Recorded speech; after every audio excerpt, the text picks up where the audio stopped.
ഞങ്ങൾക്കൊരു മാരേജ് ഉണ്ട്, അപ്പോൾ അതിന് പോകാൻ വേണ്ടിയിട്ട് അവിടെ റെഡി ആകാണ്. പറഞ്ഞില്ല. ഞങ്ങളുടെ പുതിയൊരു വീഡിയോയിലേക്ക് എല്ലാവർക്കും സ്വാഗതം. അപ്പൊ നമ്മുടെ ഒരു ഹാപ്പി ഡേ ആണ് ഇന്ന്. ഞങ്ങളുടെ 5th month സ്കാനിങ് ആണ്. ഞങ്ങളുടെ ചണിഞ്ഞൊക്കെ ഒരുങ്ങിയിട്ട് അല്ലെങ്കിൽ ഹോസ്പിറ്റലിലേക്ക് പോകുമ്പോ ഡ്രസ്സ് പോലും നോക്കാറില്ല. അപ്പൊ ഇന്ന് ഞാന് ലിപ്സ്റ്റിക് ഒക്കെ ഇട്ടെന്റെ കുഞ്ഞാനെ കാണാൻ പോവാണ്. ഇവർക്കൊന്നും കാണിച്ചിരിക്കില്ല ഗൈസ്. 5ാം മാസത്തെ സ്കാനിങ് ആണ്. 3ാം മാസത്തെ സ്കാനിങ്ങിന്റെ വീഡിയോ ഇതിൽ കിടക്കുന്നുണ്ട്. അത് കഴിഞ്ഞിട്ട് ഒരു കൊല്ലം കഴിഞ്ഞിട്ട് സ്കാനിങ് കിട്ടൂലേ? 3ാം മാസത്തെ ഇടാളൂ ഇനി. അപ്പൊ ഞങ്ങൾ പോയിട്ട് വരാം ഗൈസ്. ഇപ്പൊ തന്നെ സമയം 10:10 ആയിട്ടോ. ഇനി ഫുഡ് കഴിക്കണ്ടേ? 10 11 മണിക്ക് എത്താൻ പറഞ്ഞതാണ് അവിടെ. നമ്മളിന്ന് അന്ത്യവും വരാം അവിടുന്ന്. ബാക്കിയുള്ളവരൊക്കെ റെഡി ആയിരുന്നു കേട്ടോ. 2 കുപ്പിയുണ്ട്. ബാ പൂവാക്കൂ.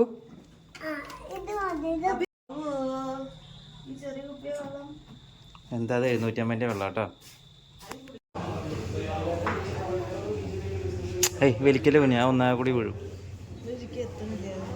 ഒരാടങ്ങളെ നീക്കിത്തരാം.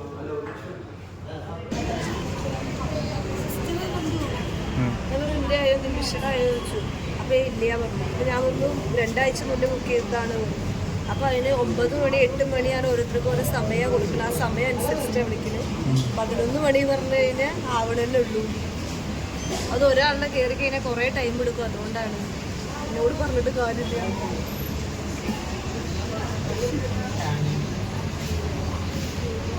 ഞാൻ അവിടെ പോയിക്കട്ടെ. മെല്ലെ മെല്ലെ.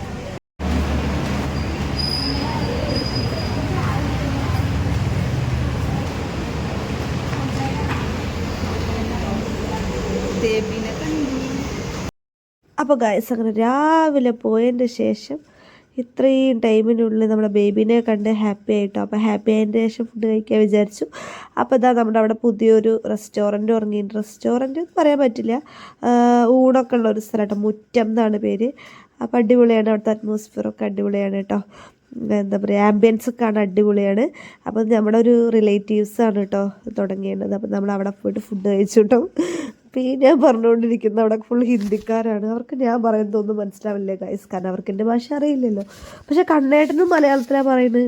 പക്ഷെ കണ്ണേട്ടൻ പറയുന്നവർക്ക് മനസ്സിലാവുന്നുണ്ട്. ഇനിയിപ്പോൾ അവർക്ക് വിചാരം ഞാൻ മലയാളമല്ല പറയുന്നത്, കണ്ണേട്ടൻ മലയാളമല്ല ഹിന്ദിയാണ് പറയുന്നതെന്നാണോ എന്നാവേ എന്താ അറിയില്ല. അവർ ഞാൻ പറയുന്നത് ഒന്നും എനിക്ക് കൊണ്ടു തരുന്നില്ല. കണ്ണേട്ടൻ പറയുന്നതൊക്കെ കറക്റ്റായിട്ട് ചെയ്തു തരുന്നുണ്ടായിരുന്നു കേട്ടോ. അപ്പോൾ അതാണ് ചിരിച്ചുകൊണ്ടിരിക്കുന്നത്. ഞങ്ങൾ ഒരു ഫുഡ് ഓർഡർ ചെയ്തു കേട്ടോ. ചോറ് തന്നെ കേട്ടോ ഓർഡർ ചെയ്തത്. അവിടെ ചോറാണ് അവിടുത്തെ സ്പെഷ്യൽ. പിന്നെ ഒരു മീൻ കറി കേട്ടോ. ഷാപ്പിൽ മീൻ കറി പോലെ ഉണ്ടായിരുന്നു. ഭയങ്കര കളറായിരുന്നു, അതുപോലെ തന്നെ ഭയങ്കര എരിവായിരുന്നു കേട്ടോ. പിന്നെ ഒരു ഫിഷ് ഫ്രൈ കേട്ടോ. പക്കപ്പാട കൂട്ടിയിട്ട് നന്നായിട്ട് ഫുഡൊക്കെ കഴിച്ചു കേട്ടോ. അപ്പോൾ ഞങ്ങൾ അങ്ങോട്ടും ഇങ്ങോട്ടും മീൻ മാറുന്ന കണ്ടിട്ട് അയാൾ വന്ന് പറയായിരുന്നു, അവിടുത്തെ ആൾ നിറത്തിലെ നടനും നടി അങ്ങോട്ടും ഇങ്ങോട്ടും മാറണില്ല, അതുപോലെ മാറണം. അപ്പോൾ കണ്ണേട്ടൻ പറയാണ് ഇത് അവൾക്ക് കഴിക്കാൻ വയ്യാതെയാണ് എനിക്ക് തരുന്നതല്ല, സ്നേഹം കൊണ്ടല്ല എന്ന്. വെറുതെ ഗൈസ് ഞാൻ വലിയ പീസ് നോക്കിയിട്ട് അവന് കൊടുത്താൽ കേട്ടോ. അപ്പോൾ ഞാനിരുന്ന് വിശദീകരിക്കല്ലേ എന്തായാലും പറയുക ഗൈസ്, ഒരു ആശ്വാസത്തോടു കൂടെ ഇരുന്നിട്ട് നല്ല ഫുഡ് അടിച്ചു കേട്ടോ ഗൈസ്. അതിന് ശേഷം ഞങ്ങൾ റിസൾട്ട് വാങ്ങിക്കാൻ വേണ്ടി വന്നു. ഞങ്ങൾ റിസൾട്ട് വാങ്ങിക്കാൻ വന്ന ഗ്യാപ്പിൽ ഡോക്ടർ പോയിട്ടോ. അപ്പം ഞാൻ വന്നു കഴിഞ്ഞാൽ അപ്പം ഡോക്ടർ പോകും. അതാണ് ഞാനും ഡോക്ടറും തമ്മിലുള്ള ബന്ധം. എന്നിട്ട് പിന്നെ ഞങ്ങൾ ഡോക്ടറെ കണ്ടു. അങ്ങനെ ഞങ്ങൾ ഷോപ്പിലെത്തി. 2500 രൂപയുടെ ഒരു സ്കാനിങ്ങിന്റെ അവസ്ഥയാണ് നിങ്ങൾ എന്തോ കണ്ട് പല്ലാണെന്നൊക്കെ പറഞ്ഞത്. അല്ല ഇത് പറയട്ടെ. അപ്പൊ ഗൈസ് ഞങ്ങള് സ്കാനിങ് കഴിഞ്ഞ് രാവിലെ വന്നിട്ട് ഏകദേശം 4 മണിയായില്ലേ? 4 മണിയായി. ഞങ്ങൾ ഷോപ്പിലെത്തി. കൊടുക്കാണ്ടായിരുന്നു. ഈ വീഡിയോയുടെ അതിന്റെ തുടച്ചു കൊടുക്കണം. അപ്പൊ എന്താ പറയാ, ഇതാണ് കേട്ടോ സ്കാനിങ് റിപ്പോർട്ട്. സത്യം പറഞ്ഞു കഴിഞ്ഞാൽ അതിന്റെ ഉള്ളില് ശരിക്കും പറഞ്ഞു കഴിഞ്ഞാൽ ഹസ്ബൻഡ്സിന് കയറ്റി, ഹസ്ബൻഡ്സോ അല്ലെങ്കിൽ അമ്മമാരെ കൂടെ വന്ന ആൾക്കാരൊക്കെ കയറ്റി കാണിക്കേണ്ടതാണ് കേട്ടോ അല്ലേ?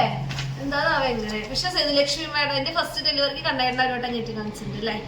കാണിച്ചിട്ട്. അപ്പോൾ ഇതാണ് ഞങ്ങളുടെ സ്കാനിങ് റിപ്പോർട്ട്. ഗൈസ് നോക്ക്, 2500 രൂപയും കൊടുത്തിട്ട് വല്ല ക്ലിയർ ഉണ്ടോ നോക്കിയത്. വല്ലവനായിട്ടായി ഞാൻ കുറ്റം പറയുന്നേന്ന് ഗൈസ്.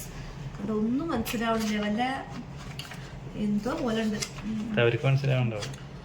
അപ്പൊ പക്ഷെ എനിക്ക് നേരെ എല്ലാം കാണിച്ചു തന്നു കേട്ടോ. നല്ല ഡോക്ടറായിരുന്നു ഉള്ളിലിരിക്കുന്ന. എല്ലാം ക്ലിയർ ആയി പറഞ്ഞു തന്നു. ഇപ്പൊ എനിക്കും ബേബിക്കും കുഴപ്പമൊന്നുമില്ല. കണ്ടിട്ട് അങ്ങനെ പിടിക്കുക. നീ കാണട്ടെ. പറയേ. അപ്പൊ എനിക്ക് ഈ എടുത്ത് വെച്ചുള്ള വീഡിയോ ഇപ്പൊ എനിക്കും ബേബിക്കും കുഴപ്പമൊന്നുമില്ല. പക്ഷെ 7 മന്തായ ഒന്നും കൂടി സ്കാൻ ചെയ്യാൻ പറഞ്ഞു. അല്ല എല്ലാ മാസവും സ്കാനിങ് ഉണ്ട്. 7 മന്തായ ഒന്നും കൂടി സ്കാൻ ചെയ്യാൻ പറഞ്ഞു. കാരണം ഞാൻ ശ്വാസം മുട്ടലിന്റെ ടാബ്ലറ്റ്സ് ഒക്കെ കഴിക്കണം. കാരണം കുട്ടിക്ക് വെയിറ്റ് കുറവാവാൻ നല്ല ചാൻസ് കൂടുതലാണ്, അധികം കൂടുതലാണ്. അപ്പൊ അതിനനുസരിച്ചിട്ട് ഫുഡൊക്കെ കഴിക്കാൻ പറഞ്ഞു. വേറെ കുഴപ്പമൊന്നുമില്ല. ഫുഡ് കഴിക്കലാണ് ഏറ്റവും വലിയ ബുദ്ധിമുട്ടുള്ള കാര്യം. ഫുഡ് തന്നെ വിളിച്ചു വരെ കഴിക്കലല്ല, അങ്ങനെ പറഞ്ഞിട്ടില്ല. പ്രോട്ടീൻ റിച്ച് ആയിട്ടുള്ള ഫുഡ് കഴിക്കാൻ പറഞ്ഞു. പക്ഷെ അതൊക്കെ കൊണ്ടുവന്ന് വെച്ചിട്ടുണ്ടെങ്കിൽ കഴിക്കാൻ പറ്റില്ല. പിന്നെ മുതൽ കഴിക്കണം. പിന്നെ ഒരു കാര്യം പറയട്ടെ, എല്ലാം കഴിഞ്ഞു തിരിച്ചു വന്നു, ടാബ്ലറ്റ് വാങ്ങി ഇപ്പൊ ഇവിടെ ഓർമ്മ. അപ്പൊ ഇനി മുതൽ എന്തായാലും കാൽസ്യത്തിന്റെ ആയിട്ട് ഇവിടെ കഴിക്കാതിരിക്കാൻ പറ്റില്ല എന്നാണ് ഡോക്ടർ പറഞ്ഞത്. കാരണം അത് അവിടുന്നും പറഞ്ഞു, സ്കാനിങ്ങിന്റെ അവിടുന്നും പറഞ്ഞു. അത് കഴിക്കാത്തോണ്ട് കുട്ടിക്ക് എന്തായാലും വളർച്ച കുറവാകും. അപ്പൊ അത് വാങ്ങാതെ വന്നിട്ട് അത് വാങ്ങി വരണം. ഞാൻ അവിടെ ഷോപ്പിൽ ഇരിക്കുന്നതാണ് ഗൈസ്. പുറത്തുനിന്ന് വാങ്ങാന്നല്ലേ പറഞ്ഞത്? ആ പുറത്തുനിന്ന് നമ്മൾ 2 മുന്നേ വാങ്ങാന് പിടിക്കും അതിന്റെ കൊടുക്കാം. അപ്പൊ ഗൈസ് ഇതൊക്കെ തന്നെയാണ് പുതിയ വിശേഷങ്ങൾ. പുതിയ വിശേഷം ഇല്ല ഗൈസ്. ഒരുപാട് അമ്മയുടെ കൂടെ കൂടെ പോയി അമ്മായും ചാണും ഉണ്ടായിരുന്നു. അപ്പൊ അവരുടെ സ്കാനിങ് കഴിഞ്ഞപ്പോ കുട്ടി രാവിലെ തന്നെ പോയിട്ട് അതുകൊണ്ട് അവർ രക്ഷപ്പെട്ടു. കാരണം അവർ ഇത്ര നേരം എന്തായാലും ഇരിക്കാൻ പറ്റില്ല. അവിടെ ആർക്കും ഇരിക്കാൻ പറ്റില്ല ഗൈസ്. നല്ല ഹോസ്പിറ്റൽ ഒറ്റപ്പാലത്ത് ഒരു നല്ല ഹോസ്പിറ്റൽ പറഞ്ഞാൽ വെള്ളവനാട് തന്നെ ഉള്ളൂ. പക്ഷെ അതനുസരിച്ചിട്ടുള്ള ഫെസിലിറ്റീസ് വളരെ കുറവാണല്ലോ. നിൽക്കാൻ സ്ഥലമില്ല, ഫാനില്ല, അതൊക്കെ അതിന്റെ കുറ്റം തന്നെയാണ്. ഞാൻ അവിടെ കംപ്ലൈന്റ് കൊടുക്കുന്നതാണ് ഗൈസ്. പിന്നെ എനിക്ക് വേറെ നിവർത്തിയൊന്നും ഇല്ല. തന്നെ ഡോക്ടർ അടിപൊളിയാണ്.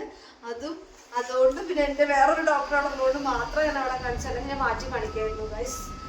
അപ്പൊ വെള്ളവനാടുത്ത് ആരെങ്കിലും കാണുന്നുണ്ടെങ്കിൽ അവരൊരു ഫാമിലി അങ്ങനെ പറയാൻ പറ്റില്ല. അവിടെ മിസ്റ്റർമാർക്ക് എന്നെ ഇത് കൊടുത്തിട്ടുണ്ട്. വിഷുമായി വിളിക്കുന്നുണ്ട് കേട്ടോ. അപ്പൊ എന്താ പറയാ, പിന്നെ ഫിഫ്ത്ത് മന്ത് വരെയുള്ള ഒരു വീഡിയോ ഞാൻ ഇടുന്നുണ്ട് കേട്ടോ. എനിക്ക് ഇതുവരെ ഉണ്ടായ എല്ലാ അനുഭവങ്ങളും വെച്ച് ഞാനൊരു വീഡിയോ ഇടുന്നുണ്ട്. അത് ഉടനെ തന്നെ ഇന്ന് തന്നെ എടുക്കണമായിരിക്കും. വീട്ടിൽ പോയിട്ട് നീ കണ്ടേണ്ട കിട്ടില്ല. കാരണം കുറെ ദിവസമായി ഞങ്ങളുടെ പിന്നാലെ നടക്കാൻ തുടങ്ങിയിട്ട് 3 ദിവസമായി ഹോസ്പിറ്റലിലെ കാര്യങ്ങളായിട്ട് നടക്കും. അത്രക്കൊന്നും ഇതാവട്ടില്ല, ഇതാവുണ്ടാവും. അപ്പൊ ഇത്ര തരുന്ന വീഡിയോ ഇഷ്ടമെങ്കിൽ ലൈക്ക് ചെയ്യുക, ഷെയർ ചെയ്യുക, കമന്റ് ചെയ്യാത്ത വീഡിയോ